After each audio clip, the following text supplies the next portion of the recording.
Hello students, मैं हूं कृणाल परमार। तो मैं आज आपको सिखाने जा रहा हूं फाइनल अकाउंट के ऐसे 4 एडजस्टमेंट जिसमें से कोई भी 2 एडजस्टमेंट ज़रूर आएंगे फाइनल एग्जाम्स। मेरी 20 वीडियो की सीरीज़ में यह है चौथा वीडियो। और इससे पहले मैं 3 वीडियो बना चुका हूं जिसमें मैंने कवर किया है trading account, profit and loss account और बैलेंस शीट। तो अगर आपने वो वीडियो भी नहीं देखे तो प्लीज़ वो वीडियो भी देख ले ताकि आप एक लिंक में रहे। तो शुरू करते हैं आज का इंपॉर्टेंट वीडियो 4 इंपॉर्टेंट एडजस्टमेंट के ऊपर। स्टूडेंट्स, तो इम्पोर्टेंट एडजस्टमेंट सीखने से पहले हमें ये देखना होगा कि एडजस्टमेंट्स होता क्या है। तो एडजस्टमेंट्स में हम कुछ चीजें जैसे कि क्लोजिंग स्टॉक को ले लो आप। तो क्लोजिंग स्टॉक हमें किस दिन पता चलेगा? ईयर एंड पे जो 31 मार्च का स्टॉक है वो हमें ऑफकोर्स 31 मार्च को ही पता चलेगा।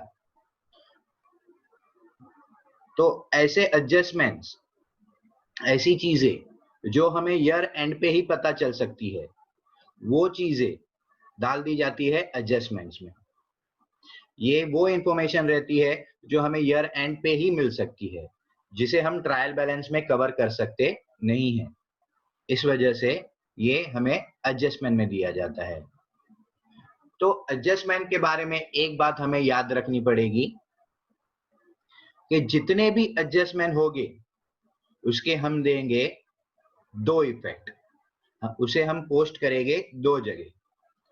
हमेशा एडजस्टमेंट देते वक्त हमें एक ही रूल याद रखना है कि इसका दो इफेक्ट मैंने दिया कि नहीं। ठीक है? तो सबसे पहले हम लेंगे क्लोजिंग स्टॉक। तो क्लोजिंग स्टॉक, ओपनिंग स्टॉक आपको याद होगा ट्रेडिंग के डेबिट में आता है, तो क्लोजिंग स्टॉक ट्रेडिंग के क्रेडिट में आएगा। और स्टॉक, क्योंकि स्टॉक हमारे लिए कल को स्टॉक बिकेगा, वो बिकेगा और उसके बाद हमें पैसे मिलेंगे। वो कल कभी ना कभी तो बिकेगा और पैसे लाएगा वो हमारे लिए। तो ऑफ कोर्स वो हमारे लिए है एसेट्स। तो इसकी 2 इफेक्ट होगी, एक तो ट्रेडिंग के क्रेडिट और एक एसेट्स में। तो मैं इसे पोस्ट करता हूं। मैंने यहाँ पे trading profit and loss account और बैलेंस शीट बनाया है। बैलेंस शीट के साथ मैंने पार्टनर्स कैपिटल अकाउंट का भी फॉर्मेट रेडी रखा है, जिसके ऊपर भी मैं एक वीडियो बनाऊंगा। फिलहाल अभी उसे हम अवॉइड करते हैं। तो फॉर्मेट की बात आई है तो मैं एक बार बता दूं आपको कि trading account and profit and loss account में कंबाइन ही बना दूंगा, जिसमें डेबिट और क्रेडिट है, क्योंकि ये एक लेजर अकाउंट है। तो सबसे पहला कॉलम रहेगा पर्टिकुलर्स का, दूसरा अमाउंट, तीसरा भी अमाउंट। ये अमाउंट का इनर कॉलम है और ये अमाउंट का आउटर कॉलम है। इनर कॉलम और आउटर कॉलम का क्या है ये मैं आपको थोड़ी ही देर में बता दूंगा। फिर वापस से पर्टिकुलर, अमाउंट और अमाउंट। ये हो गया हमारा ट्रेडिंग यहां तक, और इसके आगे जो है उसे मैं समझ रहा हूं profit and loss account. Next, balance sheet में भी अगर आप देख लो तो बैलेंस शीट एक स्टेटमेंट है, जिस वजह से यहाँ पे लाइबिलिटीज, अमाउंट, अमाउंट और एसेट्स, अमाउंट और अमाउंट, ये दोनों इनर कॉलम और आउटर कॉलम है। लाइबिलिटीज जिसे हमें पैसा पे करना है, एसेट्स जो हमें पैसे मिलने वाले हैं, जो हमें पैसे इन फ्यूचर में आएंगे, वो एसेट्स है। तो शुरू करते हैं एडजस्टमेंट नंबर 1, क्लोजिंग स्टॉक। मैंने आपको अभी ही बता दिया, क्लोजिंग स्टॉक्स हमारे लिए ट्रेडिंग क्रेडिट और एसेट्स में आएगा। यहाँ मैंने एक एडजस्टमेंट बनाया है एग्जाम्पल के तौर पे। Closing stock for the year ended 31st March was 45,000। तो अगर हमें एग्जाम में ऐसा एडजस्टमेंट आता है 31st मार्च वॉज 45,000, तो हमें करना क्या है, सिंपल हम इसे पोस्ट कर देंगे पहले ट्रेडिंग के क्रेडिट में।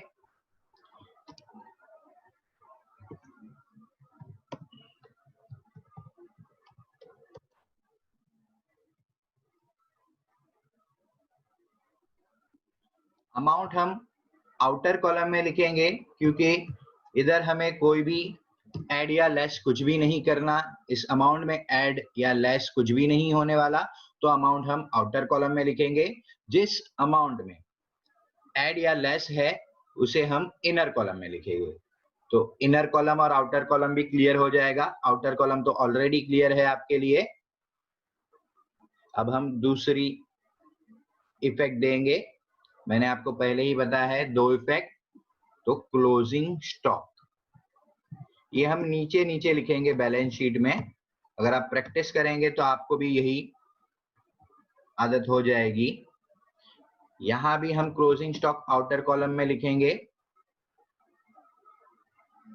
ये हो गए 2 इफेक्ट क्लोजिंग स्टॉक के पूरे।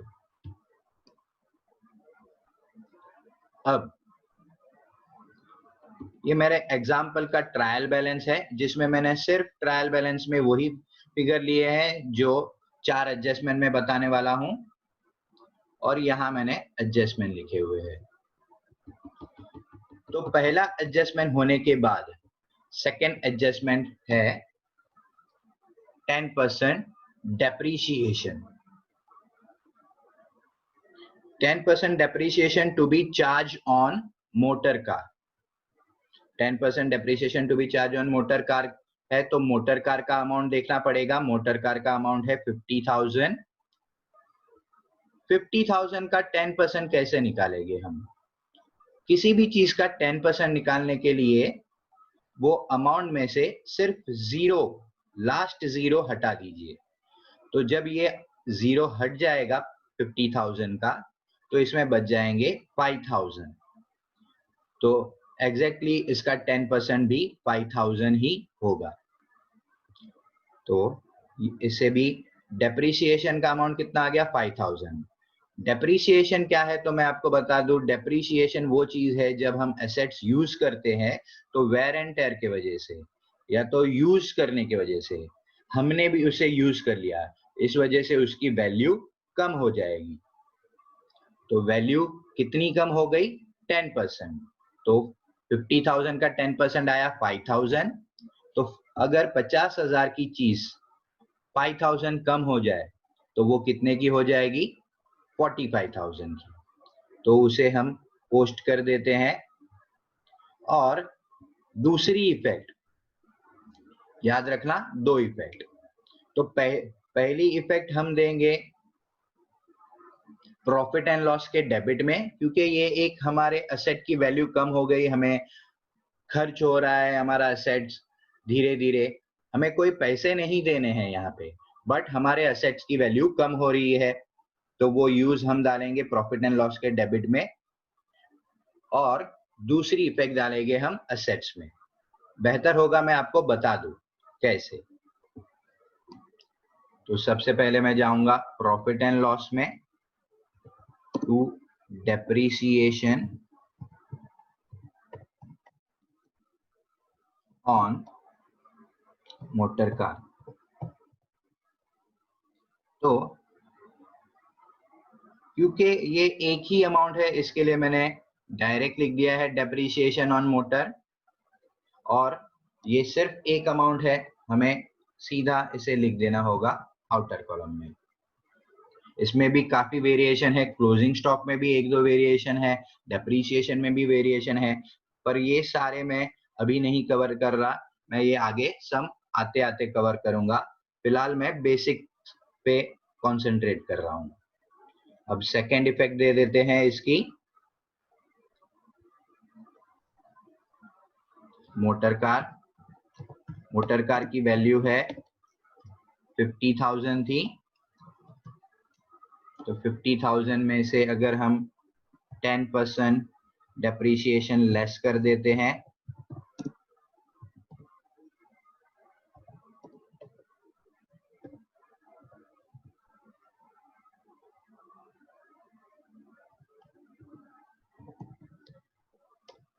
तो अमाउंट होगा 5,000। और इसकी फाइनल वैल्यू अगर आज की तारीख में पूछे भाई आपकी मोटर कार की वैल्यू क्या है, तो आप बताएंगे 45,000 लेटेस्ट वैल्यू। ठीक है, तो हर डेप्रिसिएशन में हमें यही करना है। उसका एक इफेक्ट आएगा प्रॉफिट एंड लॉस के डेबिट में, दूसरा इफेक्ट एसेट में से माइनस करेंगे। एक और इंपॉर्टेंट बात मैं बता दूं, यहां मैंने देखा है काफी स्टूडेंट्स कंफ्यूज हो जाते हैं कि कौन सा अमाउंट ले, प्रॉफिट एंड लॉस में कौन सा अमाउंट ले। काफी बार मैंने स्टूडेंट्स को देखा है कि मोटर कार वो लोग लेते हैं पूरा 50,000 अमाउंट ले लेते हैं, कभी 45,000 ले लेते हैं, और जिनको बराबर समझता है वो लेंगे 5,000। तो 5,000 ही क्यों लेना है? तो 5,000 ही इसलिए लेना है क्योंकि यही अमाउंट है डेप्रिसिएशन का, यही हमें लॉस हो रहा है, इतना ही वैल्यू हमारा कम हो रहा है। तो जो वैल्यू कम हो रहा है वही हम लेंगे प्रॉफिट एंड लॉस के डेबिट में। ओके, तो ये बात याद रखिए। नेक्स्ट है आउटस्टैंडिंग सैलरी। आउटस्टैंडिंग का दूसरा मतलब होता है फ्रेंड्स अनपेड।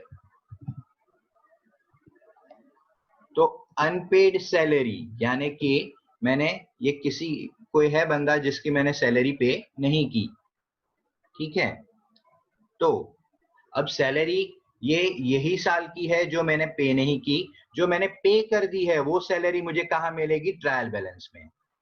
एक और याद रखने वाली बात, ट्रायल बैलेंस में जो भी एक्सपेंसेस दिए रहते हैं वो एक्चुअली पे हो गए रहते हैं, उसकी एक इफेक्ट आ गई रहती है, उसको हमें सिर्फ 27,000 ये जो खर्च है उसे हमें एक ही बार शो करना है। ट्रायल बैलेंस के सारी चीजें एक इफेक्ट, एडजस्टमेंट की 2 इफेक्ट। तो सबसे पहले ट्रायल बैलेंस का सैलरी हम कहां डालेंगे? सैलरी कहां डालेंगे वो सोचने के लिए हमें वापस सोचना पड़ेगा। सैलरी ऑफिस स्टाफ को देते हैं, तो ऑफिस के खर्चे आते हैं प्रॉफिट एंड लॉस के डेबिट में। तो सबसे पहले प्रॉफिट एंड लॉस के डेबिट में हम पोस्ट कर देंगे सैलरी को, टू सैलरी जो है 27,000। अब हमारी आउटस्टैंडिंग सैलरी कितनी है? 1,000। तो 1,000 आउटस्टैंडिंग सैलरी का मतलब ये है कि हमने अभी तक ये सैलरी पे नहीं की, तो इन फ्यूचर हमें यही ईयर की सैलरी है ये पे तो करनी पड़ेगी। तो ये ईयर की सैलरी है ये 27,000 जो ऑलरेडी पेड कर दी है, और 1,000 जो अभी भी हमको पे करनी बाकी है, तो वो हम इसमें कर देंगे ऐड, क्योंकि ये यही साल का खर्चा है। फाइनल अकाउंट में हम एक साल का खर्च को कवर करते हैं। तो यहाँ पे मैं लिख रहा हूं आउटस्टैंडिंग सैलरी जिसका अमाउंट है 1,000, मैं इसे कर रहा हूं ऐड। फिलहाल मैंने नहीं भरी है, अभी भी वो भरनी बाकी है, और मैंने ये इनर कॉलम में अमाउंट लिए है क्योंकि इसमें ऐड था। तो 27,000 प्लस 1,000 करके ये हो गए 28,000। आउटस्टैंडिंग ऐड करेंगे, आउटस्टैंडिंग सैलरी हो, इंश्योरेंस हो, वेजेस हो, हमें जो अगर वेजेस है तो वो वेजेस में ऐड कर देंगे, इंश्योरेंस है तो इंश्योरेंस में ऐड कर देंगे। और उसकी दूसरी इफेक्ट, क्योंकि ये मैंने अभी तक पे नहीं किए बट इन फ्यूचर मुझे पे करना पड़ेगा, मुझे पैसे देने पड़ेंगे, अगर देने पड़ेंगे तो वो मेरे लिए है लाइबिलिटीज। तो इस वजह से मैं यहाँ पे उसे शो करूंगा आउटस्टैंडिंग सैलरी, और अमाउंट है 1,000। इधर मुझे कुछ ऐड लेस नहीं करना है, इसके लिए मैं आउटर कॉलम में लिख रहा हूं। तो इसके भी 2 इफेक्ट हो गए, एक तो पीएनएल के डेबिट में प्लस, और दूसरा इफेक्ट बैलेंस शीट में लाइबिलिटीज में, क्योंकि पे करना बाकी है। हमारे 3 एडजस्टमेंट हो गए, अब बढ़ते हैं चौथे एडजस्टमेंट की तरफ। फोर्थ एडजस्टमेंट हमारा है prepaid insurance for the year was ₹2000। Outstanding का मतलब है अनपेड, और प्रीपेड हमने एडवांस में पे कर दिया है। एक एक्सपेंस है जो हमने वक्त से पहले भर दिया है, जो ये साल का नहीं है। ये 2000 अमाउंट हमने इंश्योरेंस के 23,000 भरे हैं, जिसमें से 2000 हमने एडवांस भर दिए हैं, जो करंट ईयर का एक्सपेंस नहीं है।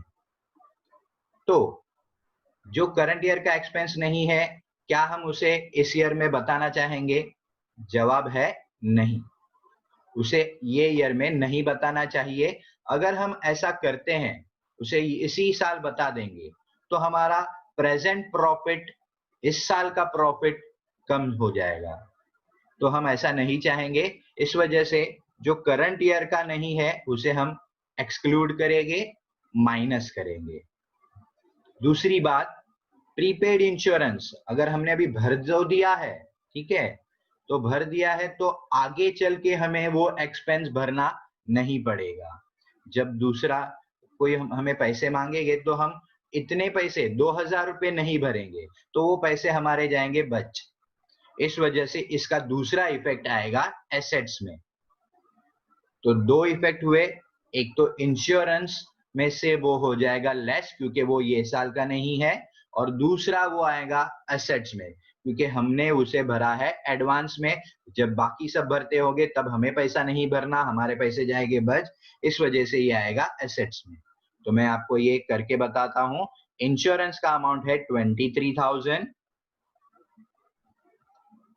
इसे इंश्योरेंस ऑफिस से रिलेटेड एक्सपेंस है, इस वजह से वो आएगा प्रॉफिट एंड लॉस के डेबिट में।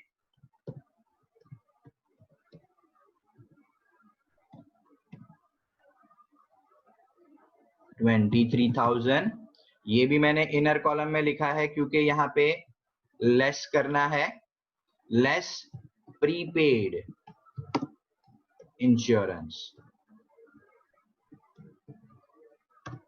ये है 2000। तो इसे भी हम लेस कर देंगे।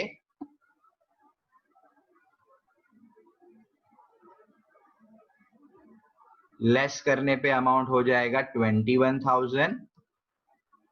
दूसरा इफेक्ट, बैलेंस शीट में हमें आगे पैसे भरने नहीं पड़ेंगे, प्रीपेड इंश्योरेंस, और अमाउंट आएगी 2000। तो ये हो गया दो इफेक्ट। 4 एडजस्टमेंट मेरे पूरे हो गए। इस वीडियो में मैंने सारे बेसिक्स ही कवर किए हैं, सिर्फ बेसिक मैंने बताया है। काफी वेरिएशन इसमें है, क्लोजिंग स्टॉक में भी वेरिएशन है, बट मैं चाहता हूं इस वीडियो को काफी सिंपल रखना। इस वजह से मैंने सिर्फ ये बेसिक बातें कवर की है, बट ये इनसे related adjustment of course exams में आने वाले हैं। तो इन 4 एडजस्टमेंट को कभी भी मत भूलो, ये बेसिक्स में कवर करो। इसके आगे की वीडियो में बनाऊंगा पार्टनर्स कैपिटल अकाउंट पे, जो छोटी सी वीडियो रहेगी, और आगे हम चालू कर देंगे सम्स करना। तो यहाँ होता है मेरा चौथा वीडियो ख़त्म। वीडियो के डिस्क्रिप्शन में मैंने MCQ की लिंक डाली हुई है, जिसमें मैंने इस वीडियो से रिलेटेड ही क्वेश्चन किए हुए हैं।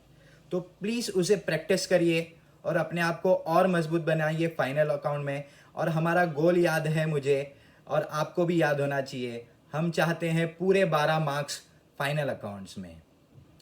स्टूडेंट्स, अगर आपको मेरे वीडियो पसंद आ रहे हैं तो ज़रूर उसको लाइक करिए, शेयर करिए, सब्सक्राइब करिए, ताकि मुझे भी मोटिवेशन मिले।